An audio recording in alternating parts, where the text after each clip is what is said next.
All right, we'll continue our NCAA Knoxville Regional Game 2 news conference with Tennessee head coach Tony Vitello, pitcher AJ Causey, and third baseman Billy Amick. Coach will make an opening statement, and then we will go into questions. Please raise your hand, and we will get a mic to you. Coach? Yeah, I don't have anything special. The guys played pretty good ball tonight.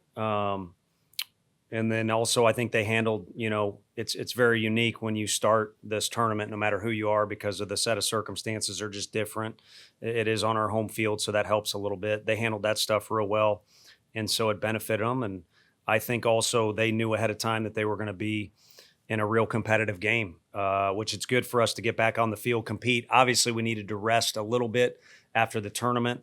But the tournament served us well because the fire was hot. Other than us getting our butts kicked the first game, the fire was hot the entire time. And I think the guys, at least we tried to let them know to anticipate that being the case tonight because of the lineup we were going to see in the starting pitcher. And, it's good. It's good to be back in the middle of all this stuff because it's too much downtime, maybe just for me. But it's good we get to write our own narrative and less text messages and comments and me getting called Lou Holtz talking about their team and things like that. That's a real team. But there aren't any bad teams in the tournament. So I don't know what the scores were today, but I'm sure every favorite didn't win, and there'll be more chaos tomorrow. This is chaos. It's very competitive, and everybody's dangerous. And now hopefully our fans, which some of them probably see 9-3, but people that know baseball know how dangerous that lineup is. And our hitters made their pitcher look not as good as he is because Gillis is a guy. So maybe I did have a lot to say. Questions. Let's start with Ben, then Ryan. Tony, what was going through your head there to go to AJ mid-at-bat there in the first inning, and the fact that he was kind of thrown into the fire pretty quickly?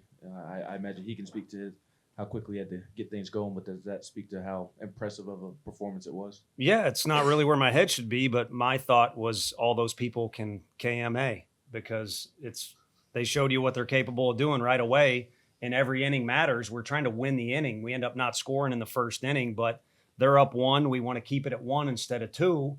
And if you ask me now that the game's over, what's your ideal evening for Stamos? It's, replicate what he did in Hoover, where we take him out early. He was throwing well enough. He could have still stayed in the game regardless of what inning that is. But in that particular instance, we felt like the best thing for us, was Cause. And he's ready and willing at all times. And on a normal Friday or game 1 or the way we've used these two guys together, we would burn both of them. We made the switch so early. The one benefit is you get Stom back. And we're in a tournament. That was Kirby's last hitter, which I'm sure that would have been no one wants Kirby out of the game. So we're in a tournament, and it'll help that we've got Stom, back ready for whatever role is necessary. How significant was Causey going as deep as he did, just given that this is the first game of a tournament? It was massive, and I think it is. It's the most pitches he's thrown in one game. And I think at the end, he was still pretty sharp. At least this time, we took him out in the dugout, so he couldn't give me the sad face or try and fight me on the mound with it. But no, in the tournament, everything, and Ben and Clay were talking about it on the broadcast of the first game because we got that on up in the office. It's a tournament. So it's 4 teams, and every inning kind of has something to do with maybe the next. And so what he did for us was enormous. Back right with there. AJ, a couple innings, you allow the leadoff man on or whatever, but you strand him at second, strand him at third. What's the mindset for you tonight pitching with, having a leadoff man on base? Honestly, just nothing really changes. I just still try to make elite pitches, try to hit my spot pretty much. Other guys on third, first, nobody on. It never really changes for me. Up front here with Mike, then Wes. Tony, is AJ Russell active this weekend, and what went into whatever decision was made with him? No, he's not active, and probably will get looked at again. We haven't fast forwarded there, but just based off playing catch, there's no need to battle the soreness factor. Step 1, and then step 2 would be, make sure he's good to go and should be thrown at all. So what he did for us on Sunday was great.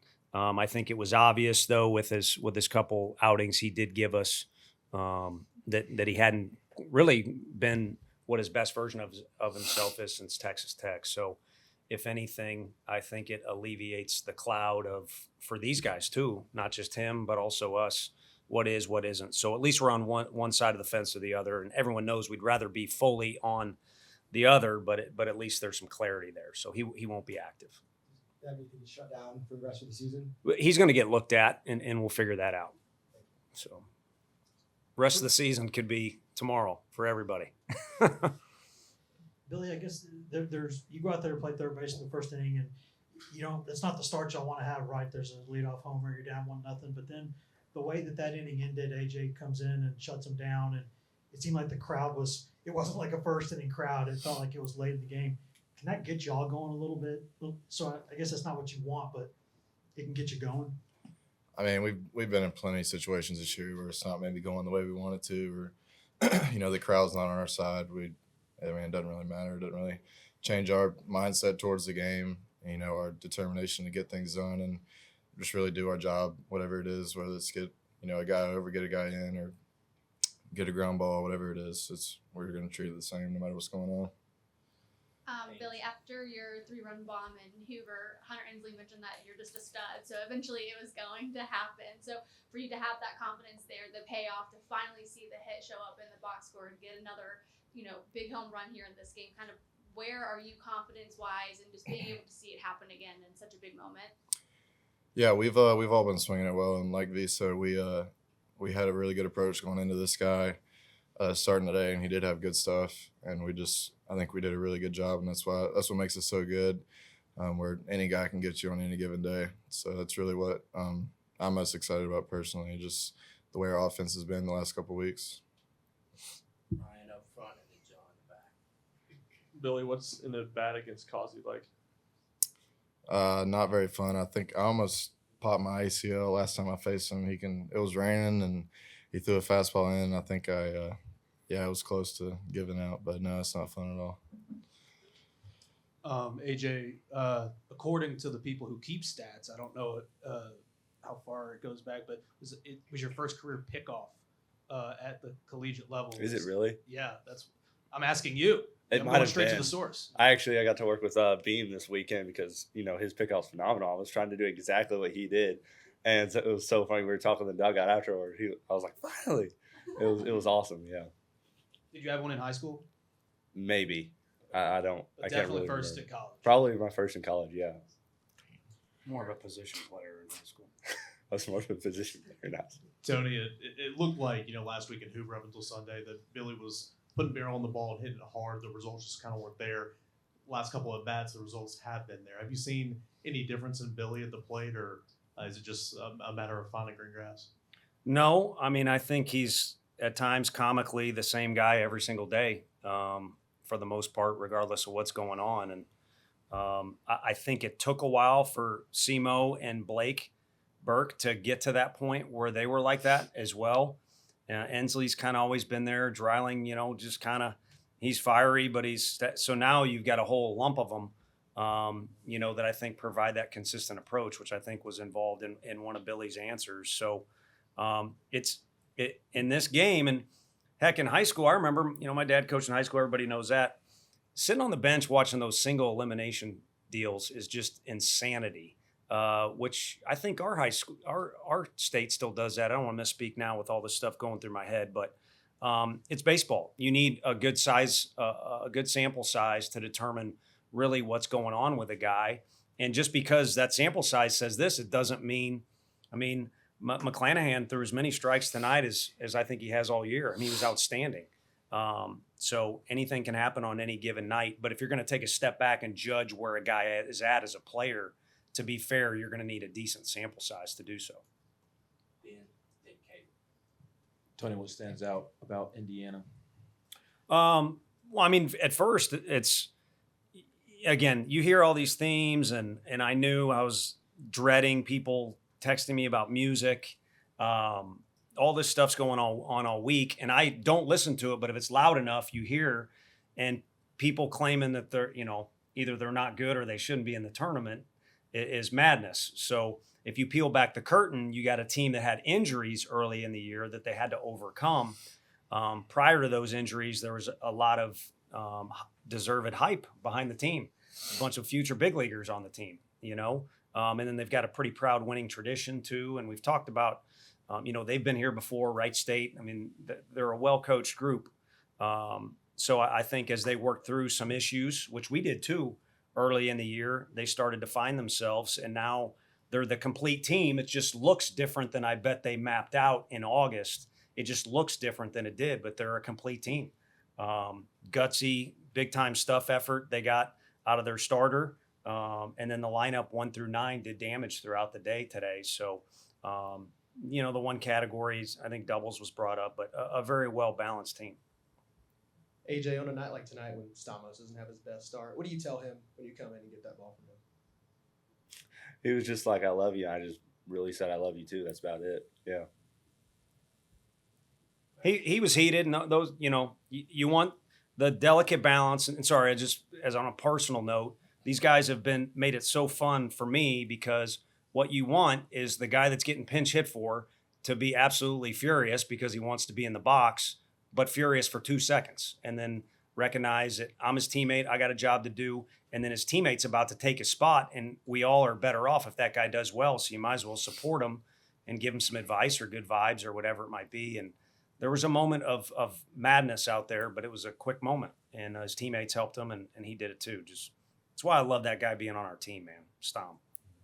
Tony, you alluded to this kind of how the past like 5 or 6 days, it's kind of that longer layoff than you like. And how do you manage that week, both with the guys and with yourselves, kind of mentally, I guess, you know, knowing that it's a longer break than usual and then everything's on the line? Well, I think they earned, you know, the Monday day off. And then I think the way we orchestrated, don't roll your eyes, Billy, I think we mapped out a really good week, a good balance of work, but rest. And, you know, we explained to them stuff that was going on to prepare them, but we didn't have like a 2-hour meeting or anything, correct? So I think that part was maybe easier. It's just who's going to write your narrative, and I've met with a couple guys in the office, and I don't know that it had any benefit, but at the very least it gave me peace of mind, because instead of sitting back and being frustrated, we addressed some things that were out there with a couple guys. Long story short, and that's again the maturity and the leadership on this team. I assume they're writing their own narrative, because again, Lou Holtz. Well, these are all it is this team. The horizon, much respect. That ain't ever going anywhere for us. And then they had to win the league. So, and then we're talking about a team that we're not even playing tomorrow. There's a great chance we could play them. You know, they picked up right where they left off with last year, and Southern Miss and who I'm talking about. But it's just, there's a lot of narratives these days with these kids with their phones and free time and interviews, which is great. They're getting attention, but which one do you want to write, or which one do you want to pay attention to, I think is important. So that's where my frustration comes in. Billy, what'd you see from Dylan and Hunter with their home runs, and just how significant were those home runs to add some insurance runs throughout the game? Yeah, those two have they've always seemed to come up in big spots, like Hunt and, you know, South Carolina and Dill the whole year. I don't know if I can think of a specific one other than today, but no, those two guys have always, you know, stayed steady every day and consistent, and they're very valuable pieces to our lineup, as you guys can see. So. Did you think that you got all of yours? 391 feet. Yeah, I don't know. It got out, that's all I know. Strong dude.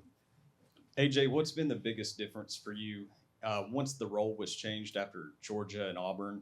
The strike to walk's been crazy. You've only allowed 14 earned runs and 44 and a third since then, counting tonight.